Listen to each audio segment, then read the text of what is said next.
როგორ ასრულებს ბიზნესი თამბაქოს სადა შეფუთვის სავალდებულო ვაჭრობის რეგულაციას კანონის ამოქმედებიდან 3 თვის შემდეგ, როგორია მონიტორინგის შედეგები და რეკომენდაციები. პირდაპირ ეთერშია გადაცემა ეკონომიკსის სტუდიაში ჟურნალისტი ირმა ებრალიძე მუშაობს. გამარჯობა. დღეს ჩვენი გადაცემის სტუმარია თამბაქოს კონტროლის ცენტრის დირექტორი გიორგი მაღრაძე. გამარჯობა, დიდი მადლობა საკითხით დაინტერესებისათვის. გამარჯობა. დავიწყოთ თავიდან, სულ რაღაც 4 თვეა, რაც ძალაში შევიდა, ეგრეთ წოდებული სადა შეფუთვა და ჩვენ გვახსოვს არასამთავრობო სექტორის მხრიდან მუდმივად საუბარი ამ თემაზე, რომ ბიზნესი ლობირებს და ეს კანონი არ ამოქმედა და ასე შემდეგ. რა შეიცვლება ამით? თამბაქოს სადა შეფუთვით გაიყიდება თუ ჩვეულებრივი შეფუთვით, როგორც ეს ადრე იყო? კი ბატონო, მოდით ცოტა შესავალს გავაკეთებ, რა არის საერთოდ ეს სადა შეფუთვა და რას ემსახურება ეს სადა, ანუ სტანდარტიზებული შეფუთვა. ყველა ნებისმიერი ბრენდი ერთი შეფუთვით. ეს ნიშნავს იმას, რომ ნებისმიერი ბრენდის თამბაქოს პროდუქტი, ამ შემთხვევაში სიგარეტი, განთავსებული იქნება მსგავსი დიზაინის კოლოფში, ანუ ერთი ფერის კოლოფია, მოყავისფრო ფერის კოლოფი და მასზე არის მხოლოდ სამედიცინო გაფრთხილება, როგორც ტექსტურად, ისე ნახატობრივად და აგრეთვე მხოლოდ წარწერით არის მითითებული თუ რა ბრენდია, რომელ ფირმას ეკუთვნის და რა სახეობა არის მაგალითად ბრენდის, ხო?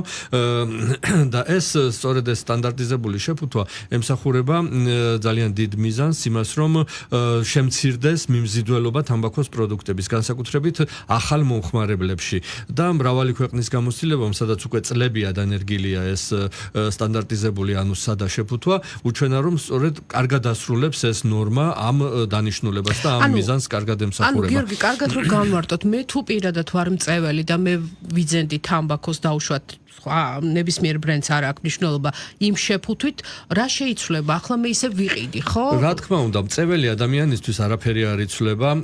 კოლოფში თვითონ სიგარეტი იგივე სიგარეტია მოთავსებული, როგორი საწამლავიც ადრე იყო, ისეთივე არის ახლაც და მხოლოდ იცვლება გარეკანი და მისი ეს კოლოფის დიზაინი. რაც კეთდება იმისათვის, რომ ნაკლებად მიმზიდველი იყოს მოზარდებისთვის, ახალგაზრდებისთვის და ახალი აი იმისთვის ვინც შეიძლება დაინტერესდეს ამ პროდუქტით. ეს ამის მთავარი ამოცანა არის, რომ მიმზიდველობა დაუკარგოს და 브რენდებს შორის გარკვეული უპირატესობების მომენტი მოსპოს, იმიტომ რომ მოგეხსენებათ, რომ მაგალითად არის გარკვეული ბრენდები, რომლებიც უფრო ესე ვთქვათ, უფრო კარგი სახელით სარგებლობს, ასე ვთქვათ, მწეველებში და უფრო მიმზიდველი არის მათთვის ამის დემონსტრირება და შესაბამისად ეს მომენტი იკარგება და რა თქმა უნდა მთავარი ამოცანა არის, რომ მოზარდებს და ბავშვებს ბავშვები ნაკლებად დაინტერესდნენ ამ პროდუქტით და მართლაც მრავალი კვლევა ზუსტად ამას აჩვენებს, რომ იკლებს მიმზიდველობა ამ პროდუქტების. ახლა რომ გავიხსენოთ ჩვენ ცოტა რამდენიმე წლის წინანდელი წარსული, ვიდრე 2018 წლამდე ამოქმედდებოდა ეს ახალი რეგულაციები, გახსოვთ ალბათ როგორ იყო მოთავსებული თამბაქოს პროდუქტები სავაჭრო ობიექტებში. ყველაზე ხილულ ადგილას, ყველაზე განათებული, კარგად გაფორმებული და თვითონ კოლოფებიც იყო ათასნაირი ფერების, ხო ასეა? იყო რეკლამაც. მრავალი კვლევა აჩვენებდა, რომ ბავშვებს სწორედ ამახსოვრდებოდათ პირველ რიგში ეს პროდუქტები, რომლებიც იქ იყო მოთავსებული.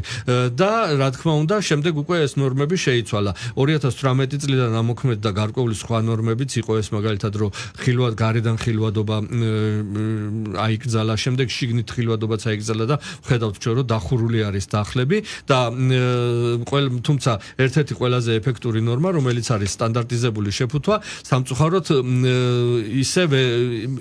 ისე დროულად ვერ ამოქმედდა, როგორც ეს იგეგმებოდა. მაგალითად, 2018 წელს, როდესაც შეიცვალა კანონი, ის თავიდანვე იყო ჩადებული, რომ გარკვეული პერიოდის შემდეგ ეს ნორმა უნდა ამოქმედებულიყო. თუმცა ამოქმედდა 1 აპრილიდან 2025 წლის 1 აპრილიდან. ამას წინ უძღოდა ძალიან ბევრჯერ, 4ჯერ გადავადდა მისი ამოქმედების ვადა და რა თქმა უნდა იყო ბიზნესის მოთხოვნა. თითქოს ისინი ერთის მხრივ აღნიშნავდნენ, რომ ამას არანაირი მნიშვნელობა არ აქვს ჩვენთვისო, ჩვენი პროდუქტი მაინც გაიყიდებაო, კი ბატონო, მაინც გაიყიდება, მწეველი ადამიანი მაინც იყიდის მას, მაგრამ მაშინ რაღაცო იკლავდნენ თავს და რატო გადაავადეს. ეს უკვე უჩვენებს იმას, რომ რეალურად მართლა ეს ნორმა ძალიან ეფექტური არის და ძალიან კარგად მოქმედებს.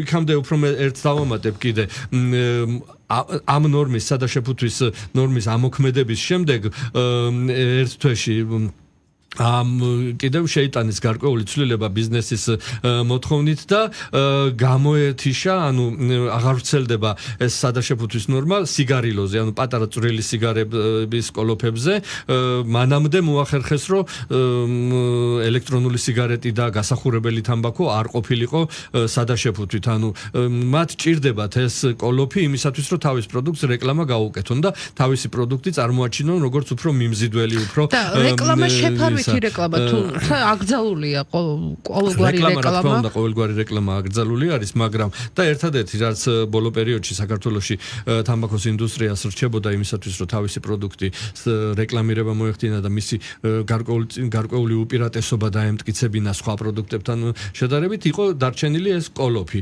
სიგარეტის კოლოფი, რომელსაც უფრო მიმზიდველი დიზაინს გაუკეთებდა და ასე შემდეგ, იქნებოდა უფრო მიმზიდველი მომხმარებლისთვის, მაგრამ ესეც უკვე, რა თქმა უნდა, სტანდარტიზებულმა შეფუთვამ დაარეგულირა. კარგით, 1 აპრილიდან შევიდა ძალაში და ჯერ ძალიან ცოტა დრო არის გასული 4 თვე პრინციპში, მაგრამ თითქმის 4-იც არა.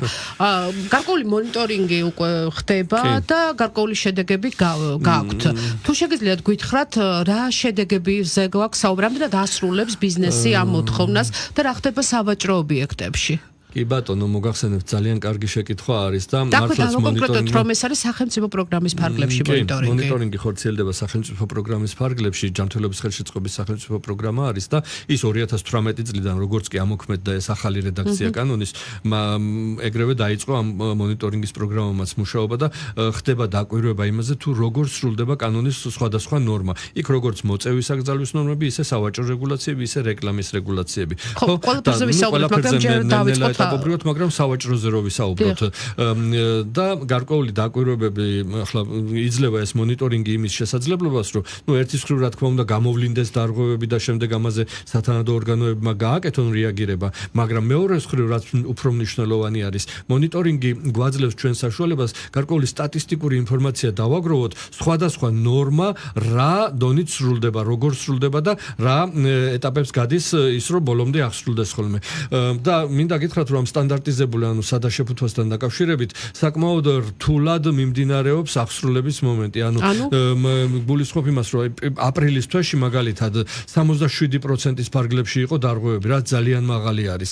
ანუ სავაჭრო ობიექტები, მიუხედავად იმისა, რომ ამდენი წელი ხდებოდა გადავადება და თითქოს თამბაქოს ინდუსტრიაც, ანუ მწარმოებლები, დისტრიბუტორებიც, სავაჭრო ქსელიც იყო შემზადებული და გარკვეულწილად ინფორმაციას ფლობდნენ, რომ ადრე თუ გვიან ეს მოხდებოდა, მაინც გარკვეულწილად ნეფსით თუ მე უფრო ვთვლი, რომ სპეციალურად შეხვდნენ მოუმზადებელი და მაინც ცდილობენ ძველი კოლოფის ვერამოიყიდა თუ კონტრაბანდა. არა, კონტრაბანდა გამორიცხული არის.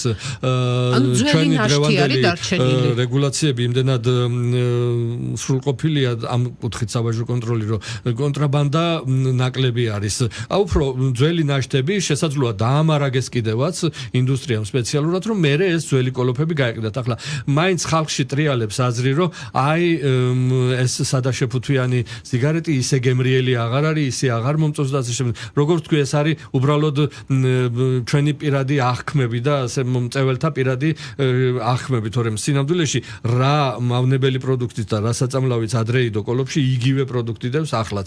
ის მავნებელია ჯანმრთელობის, მაგრამ რატომ არ შეხვდენს? რა ინტერესი აქვს? ის ხო კანონს არღვევს და იცის, რომ ამისთვის დაჯარიმდება.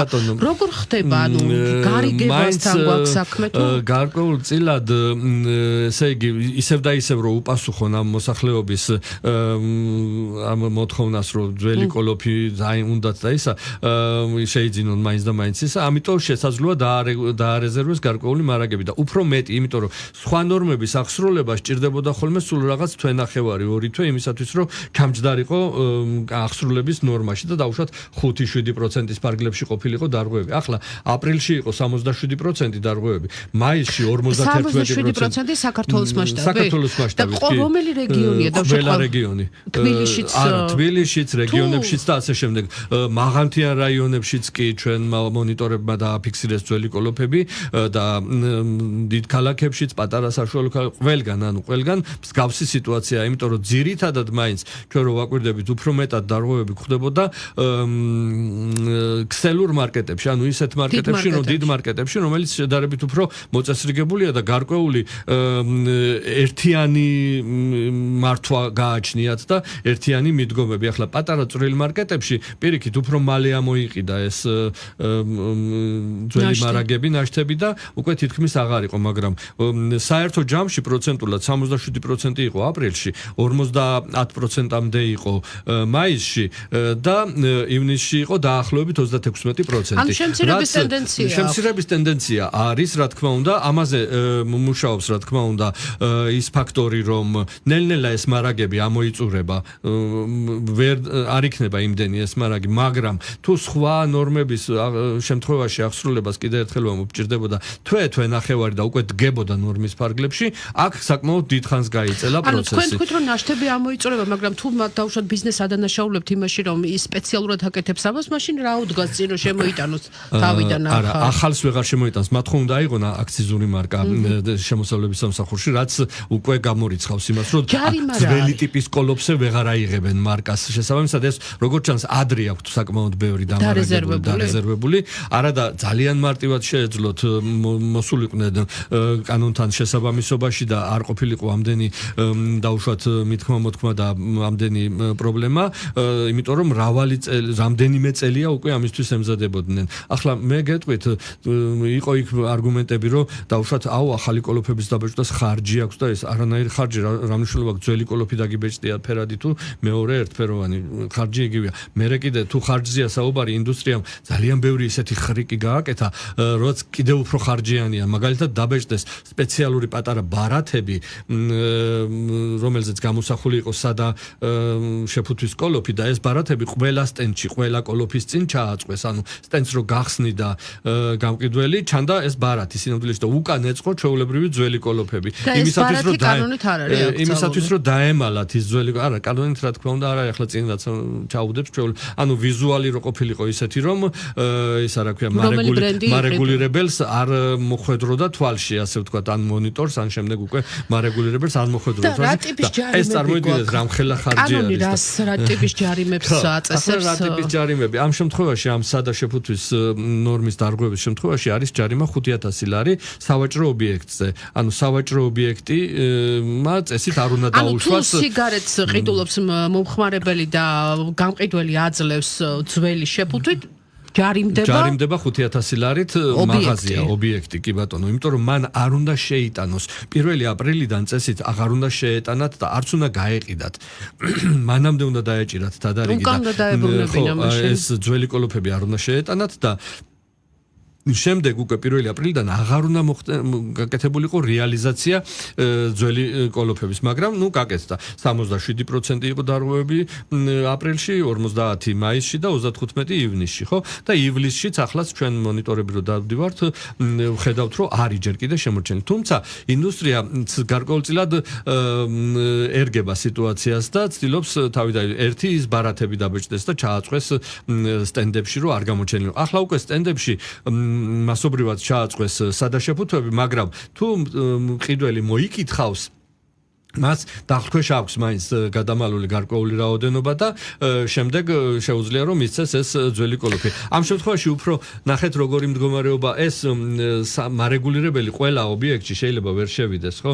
ამ შემთხვევაში ჩვენი საზოგადოების პასუხისმგებლობის დონეც უნდა იყოს მაღალი და დაუშვათ ყველგან ჩვენ ისა ვთქვათ დავიცვათ ხოლმე კანონი და მოვთხოვოთ იგივე მაღაზიის ობიექტს რომ არ დაარღვიოს ეს კანონი. თუმცა ხო კიდე ერთხელ ინფორმაციის ნაკლებობასთან ხო არა გვაქვს საქმე, იმიტომ რომ თავად მოვაჭრეები თუ არიან ინფორმირებული, რომ მათ არ შეუძლიათ დაუშვათ გაყიდონ, ვინ აკეთებს ამის. ძალიან საინტერესო საკითხი წამოჭერით, ორი მიმართულება აქვს მაგ საკითხს და ორივეზე ვიტყვი. რა თქმა უნდა არიან ინფორმირებული, მშვენივრად არიან ინფორმირებული. ჩვენ გარკვეული ინფორმაციებიც მოვიპოვეთ, მაგალითად ზოგიერთი ქსელის სათაო ოფისი რომ გზავნის საინფორმაციო წერილებს თავიანთ ფილიალებს და სადაც თავიდან ერთ-ერთ წერილში იყო აღნიშნული, რომ 1 აპრილიდან 1 ივნისამდე ჯერ კიდე მაინც გაეყიდათ ხოლმე, რაც არასწორია. გარდამავალი პერიოდი თავად დაიმკვიდრეს, ასე ვთქვათ, ასე თვითნებურად და მერე უკვე ერთ-ერთი წერილი მოვიპოვეთ ისეთი, სადაც მიუთითებს, რომ კონკრეტული რომელიღაც, ახლა არ დავასახელებ სახელს, სადისტრიბუციო კომპანიიდან კვლავ შეგიძლიათ შეიძინოთ ძველი კოლოფები, ძველი დიზაინის კოლოფები და თუ დაჯარიმდებით, ამ შემთხვევაში ეს სადისტრიბუციო გადაიხდის ჯარიმას. ანუ ეს ჯარიმების გადახდა ურჩევნიათ? როგორც ჩანს ურჩევნიათ, ნახეთ, რამდენი შევიდა ბიუჯეტში თუ გაქვთ ინფორმაცია ამ ჯარიმებიდან? ჯარიმებიდან სამწუხაროდ ბევრი არ იქნება შესული, იმიტომ რომ ჯარიმები რომ ინტენსიურად განხორციელებული იყო, როგორც ჩანს, მაინც მაღალი რო არის ჯარიმა, ცოტა დაზოგვით და თქვენ როდესაც შედიხართ სხვადასხვა აფიქსირებთ და შემდეგ შემოსავლების სამსახურმა უნდა ამოიღოს სამსახურს სიას, სადაც ჩვენმა მონიტორებმა დააფიქსირეს ეს დარღვევები.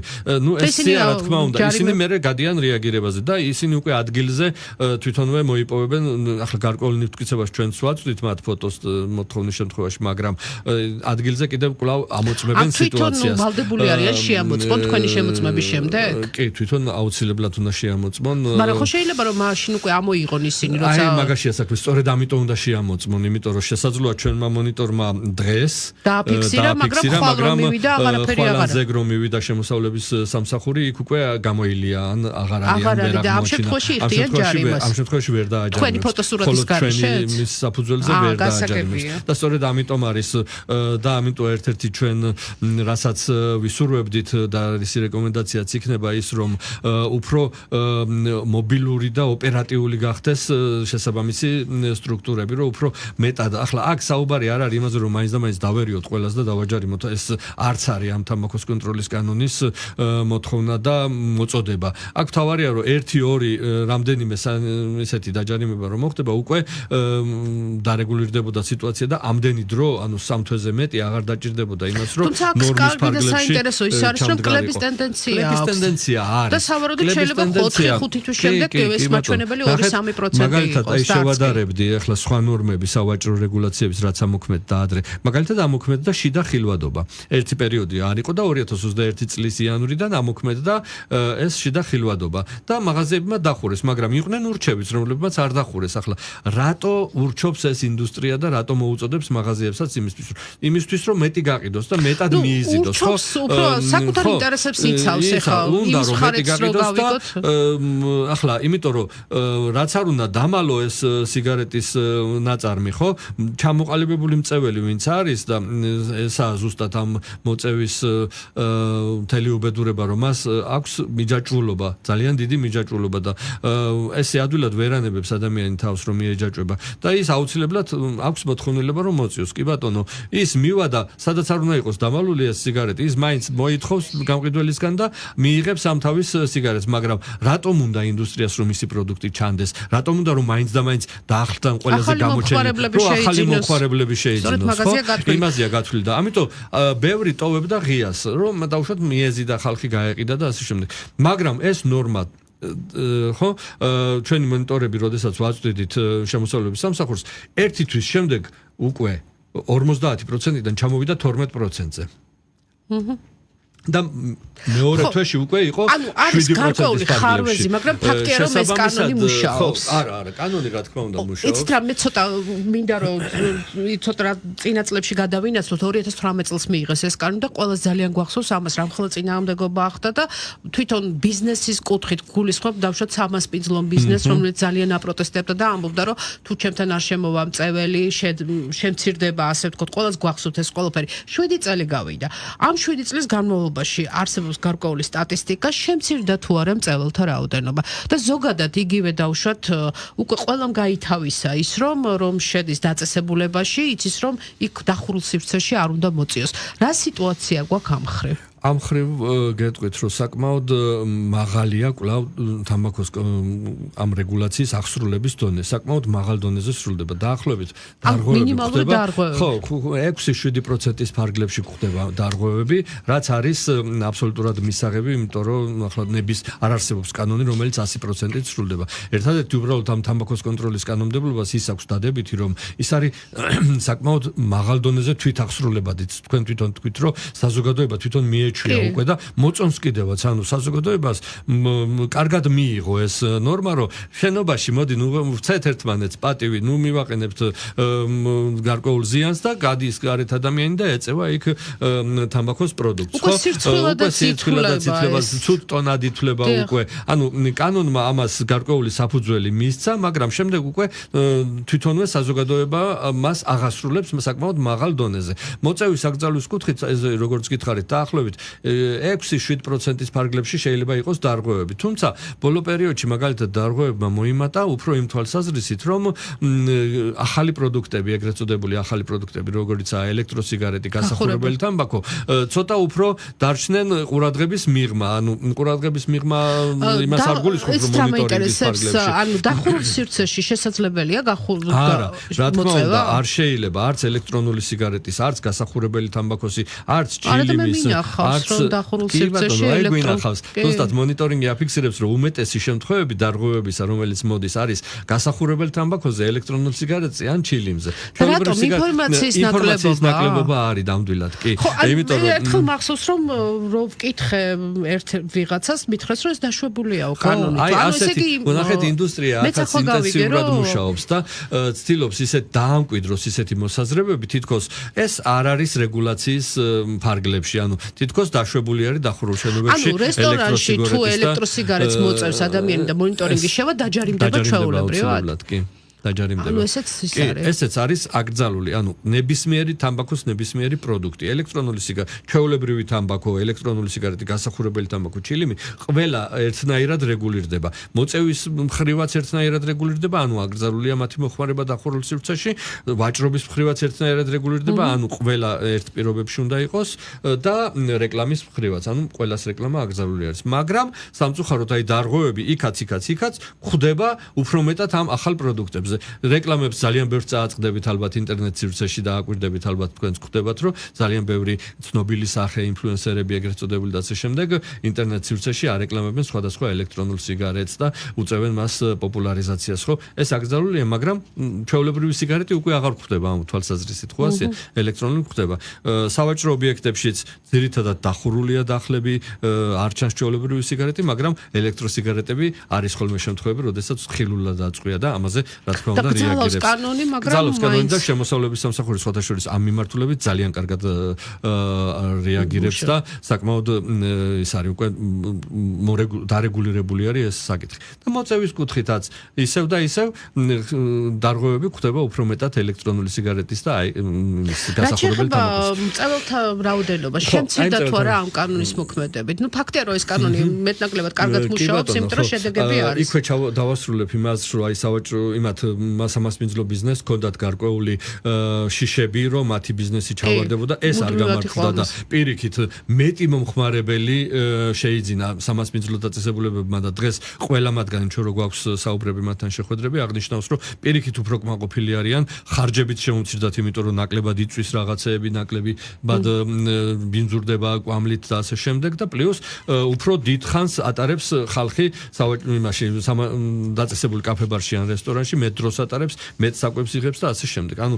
ამ ხრივ არის დადებითი დინამიკა. რაც შეეხება მწეველების რაოდენობას, ამ მოკლე პერიოდშიც კი საკმაოდ გამოიკვეთა ტენდენცია და არის კლება თამბაქოს მოხმარების თვალსაზრისით მთლიან მოსახლეობაში და აგრეთვე მწეվել მოსახლეობაში მოხმარებული თამბაქოს რაოდენობის კლება აღინიშნება, საკმაოდ კარგი, მაგრამ ნახეთ ისევ და ისევ გარკვეული განგაშის მიმართულებით გამოსვლება არის იმ თვალსაზრისით, რომ ელექტრონული სიგარეტის მოხმარება არის გაზრდილი, განსაკუთრებით ახალგაზრდებში და ახალგაზრდა გოგონებში. 7-დან 15%-მდე გაიზარდა ელექტრონული სიგარეტის მოხმარება. კამპანიას უკავშირდება, რომელსაც კი ბატონო, ნახეთ რა არის სამწუხაროდ არის. უფრო უკეთესია დაუშვათ თამბაქო, რა არის, რა მიზეზი? გავსება და განსხვავება. მე ვთქვი, რომ აი საკმაოდ ინდუსტრიას უწყობს ამ აზრების დანერგვას ხელს, რომ დაუშვათ ეს პროდუქტი მოიაზრება როგორც უფრო უსაფრთხო, ნაკლები ზიანის მომტანი და არ არის სამწუხაროდ ასე. ნახეთ, ბევრი არა, პირიქით არის. ბევრი ბოლოდროინდელი კვლევა აჩვენებს, რომ გარდა იმ ცნობილი ზიანისა და ცნობილი დაავადებებისა, რასაც ჩვეულებრივი სიგარეტი იწვევს და ვიცით უკვე ეს დაავადებები, ხო? გარდა ამისა ძალიან ბევრ სხვა დაავადებებსაც კი იწვევს ელექტრონული სიგარეტი. იმას ხო იწვევს, მაგრამ სხვა დაავადებებს. მაგალითად, ნახეთ, ერთ-ერთი არის ესეთი პოპკორნის ფილტვი. ეს არის შეუქცევადი დაზიანება ფილტვის, ანუ ვეღარ აღდგება და რა არის ძირითადი გამომწვევი იმისა. ეს არის ის გამხსნელი ნივთიერებები, მაგალითად გლიცერინი, რაშიც არის გახსნილი შემდეგ სხვადასხვა არომატები, ნიკოტინი და ასე შემდეგ, ხო?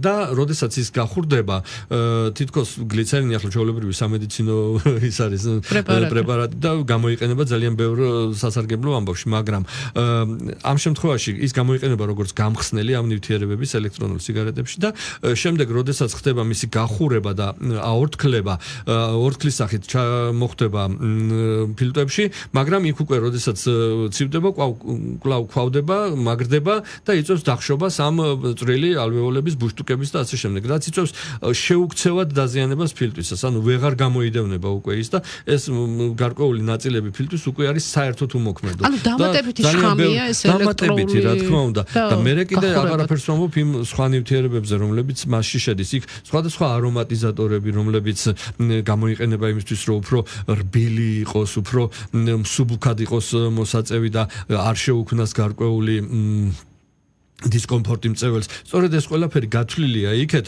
რომ ახალი მოზარდები, ახალგაზრდები და ახალი მწეველები ჩაითრიონ იმ მოსაზრებით, რომ თითქოს ეს მხოლოდ წყლის ორთქლია, არაფერი არ არის.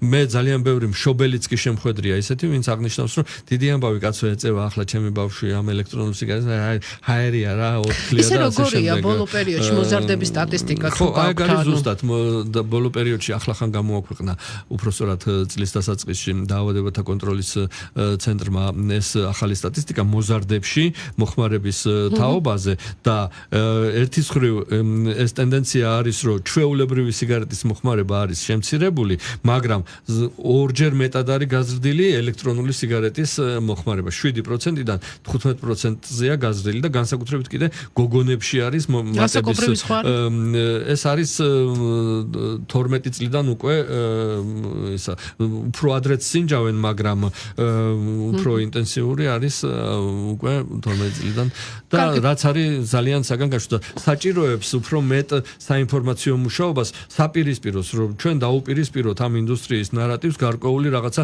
რეალური ფაქტები, რეალური ინფორმაცია. თუნდაც ის რომ გავაგებინოთ, რომ არ არის ეს უსაფრთხო, ეს იგივე ზიანის და უფრო მეტი ზიანის მატარებელიც კი არის. რა თქმა უნდა, რომელიც არის ამ ჯანმრთელობის ხელშეწყობის სახელმწიფო პროგრამა, თუმცა გარკვეული წვეტები აქვს ხოლმე იქ პროგრამას და ასე შემდეგ, და სასურველია, რომ უფრო ინტენსიური იყოს, უფრო ფართო მასშტაბური იყოს და გათვლილი კონკრეტულად იმ სხვადასხვა სამიზნე აუდიტორიებზე, რომლებიც უფრო მეტად არიან მოწყობილი. ცოტა დრო გრჩება და ისე რომ დავუბრუნდეთ ჩვენს მთავარ თემას და სადა შეფუთვის საკითხს, თქვენი რეკომენდაციები რა არის? საინფორმაციო კამპანიის აუცილებლობა, დაჯარიმების აუცილებლობა, ანუ მართალია კლების ტენდენცია არის, მაგრამ არც თუ ისე სახარბიელო ციფრებია ამ შემთხვევაში. კლების ტენდენცია არის, თუმცა როგორც აღნიშნეთ, ეს ძირითადად არის ბუნებრივი პროცესზე მიშვებული ახლა ამ ეტაპზე, ანუ ბუნებრივად ის მაინც მოიკლებს და სექტემბრიდან სავარაუდოდ საერთოდ აღარ იქნება ეს ძველი კოლოფები, ხო? და დარჩება მხოლოდ ის რაღაც მცირე ნაწილი, რომელიც დაუშვათ კონტრაბანდულად შემოდის და ისე იყიდება არა სავაჭრო ობიექტებში, არამედ ეს ისედაც პრობლემა არის, მაგრამ ის დიდ მასას არ წარმოადგენს და დიდ მოცულობას არ წარმოადგენს. ხო, ეს ისედაც გაიწვია, მაგრამ ამ ხრივ მაინც საჭირო არის უფრო მეტი მუშაობა თვითონ სავაჭრო ობიექტებთან, რომ იყონ გარკვეულწილად თვითონვე იყონ კონდეთ მოთხოვნილება იმისა, რომ დაიცვან კანონი და არ ჩაიგდონ თავის საფრთხეში და არ მოხდეს მერე მათი დაჯარიმება. და რა თქმა უნდა, აგრეთვე გარკვეული რეგულაციები იმ თვალსაზრისით, რომ ესე იგი ყველა პროდუქტი მოექცეს უკვე სადაშეფუთვის ქვეშ. ანუ ჩვენ ვთქვით, რომ არის გამონაკლისები ელექტროსიგარეტი, გამონაკლისია გასახურებელი თამბაქო, ეს დათქმა არ არის კანონში, არ იყო თავის დროზე რომ თავიდან ყველა პროდუქცია უნდა გავრცელებულიყო, მაგრამ ისევ და ისევ ინდუსტრიის ძალისხმევით მოხდა ის, რომ ელექტროსიგარეტები და გასახურებელი თამბაქო გამორიცხეს, შემდეგ უკვე ნორმის ამოქმედების შემდეგ გამორიცხეს სიგარილო და ეს პროდუქტები ამ ნორმიდან და ჩვენი მოთხოვნა არის და გარკვეულწილად გვაქვს ამასთან დაკავშირებით კომუნიკაცია შესაბამის სტრუქტურებთან და ვფიქრობთ, რომ სექტემბრიდან უკვე გარკვეული ინიციატივა იქნება შესაძლებელი, რომ სადაშეფუთვა გავრცელდეს ყველა პროდუქტზე. მნიშვნელოვანია ეს, რომ თამბაქოს ყველა პროდუქტი იყოს თანაბარ პირობებში. ახლა დღესდღეობით გამოდის ისე, რომ გარკვეული კომპანიების წარმოების გარკვეული პროდუქტები არის პრეფერენციულ მდგომარეობაში და თითქოს ისინი უპირატეს და უფრო უსაფრთხოები არიან ისეთ მდგომარეობაშია. აგრეთვე მნიშვნელოვანი არის იმ არომატიზატორების და სხვა დანამატების აკრძალვა. ეს ბევრმა ქვეყანამ გააკეთა და საკმაოდ კარგი შედეგი მიიღეს ამის წყალობით, იმიტომ რომ ელექტრონული სიგარეტის ამ არომატიზატორების გარეშე უკვე ნაკლებად მიმზიდველი ხდება მოზარდებისთვის. დიდი მადლობა თამბაქოს კონტროლის ცენტრის დირექტორი გიორგი მაღრაძე პასუხობდა ჩვენ შეკითხვებს. ეს იყო ამ სეზონზე გადაცემა ეკონომიქსის ბოლო გადაცემა. მე სექტემბრამდე გემშვიდობებით, კარგ დასვენებას გისურვებთ.